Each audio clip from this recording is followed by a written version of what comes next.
If you've just watched a clip that made you go, "What the hell did I just see?" Let me explain. That, my friends, was the magic of Yannick Bolasie, a man who brought African street football showboating straight to Europe and left defenders questioning their entire career choices. Here he is again. That's astonishing. It's absolutely... Now, you might think nobody could get away with that in Europe. Wrong. Half the clips you've just seen, they're straight out of Premier League matches. Bolasie made seasoned defenders look like they were playing FIFA on beginner mode, while fans chanted, "Are you sure he's not Brazilian?"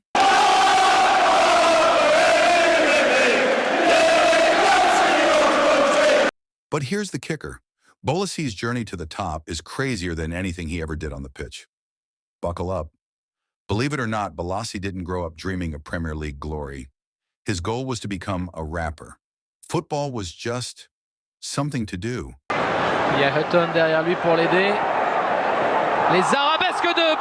That is, until one day he saw a match on TV and thought, "Hey, I could probably do that." 4 months later, he tried out for an academy, but surprise, surprise, he hated it. Instead, he went straight to playing for his local fifth-tier team, where they paid him, wait for it, £20 per match and a free burger for every goal. Not exactly Ronaldo wages, but hey, a man's got to eat. Eventually, Bolasie quit football altogether, planning to work for his girlfriend's dad as a carpenter. It seemed like the end of the road, but then fate, or maybe genetics, intervened. See, Bolasie wasn't the only baller in the family. His cousin, none other than Newcastle legend Lomana Lualua.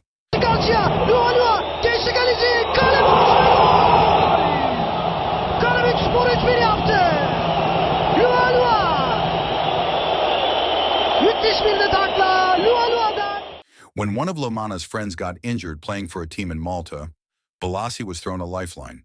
He went for a trial, and somehow it worked. Once in Malta, Bolasie had a lot of free time.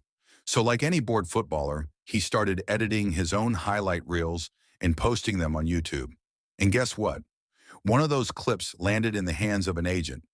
Suddenly, offers from Hoffenheim, Sturm Graz, and Plymouth started rolling in. In the end, Bolasie chose Plymouth, not because they were the best team, but because he wanted to go back home. Unfortunately, Plymouth didn't know what to do with him. They kept loaning him out to anyone who'd take him, including non-league Rushden and Diamonds. Irony alert, that's the same level of football he'd been playing for free burgers. Things finally turned around at Bristol City, where Bolasie became a game changer. One standout performance caught the eye of Crystal Palace manager Dougie Freedman, who declared, "This guy's worth $500,000. And just like that, Bolasie was off to Palace, where he didn't just survive, he thrived. By his first season, he was making defenders look so bad, they probably wanted to switch careers. Wilfried Zaha was supposed to be the team's star, but Bolasie, he was the wild card. While defenders triple-teamed Zaha, Bolasie danced through their ranks like a Congolese Messi. And then came the moment, Crystal Palace's promotion playoff semifinal. After 160 minutes of deadlock, Bolasie pulled off some magic, sending Palace to Wembley. They won promotion, and the rest, as they say, is history. In the Premier League, Bolasie became the name to watch. Whether it was his outrageous sombreros, his unthinkable flicks, or just the way he embarrassed top-tier defenders for fun. One match against Liverpool was so wild that Glenn Johnson had a full-blown Twitter meltdown afterward. Even his flaws became iconic. The guy couldn't shoot to save his life. His shots either flew 6 feet over the bar or trickled straight to the keeper. But it didn't matter. Bolasie was a human highlight reel. Sadly, not all fairy tales have happy endings. After a record-breaking £35 million move to Everton, Bolasie suffered a devastating knee injury. Yeah, guys, what's happening, man? Just come out my second operation.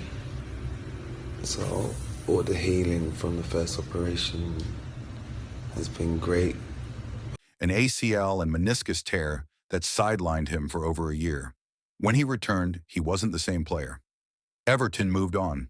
Bolasie bounced around on loan, trying to reignite his career. Sporting Lisbon, Aston Villa, Middlesbrough, you name it. But the magic seemed gone.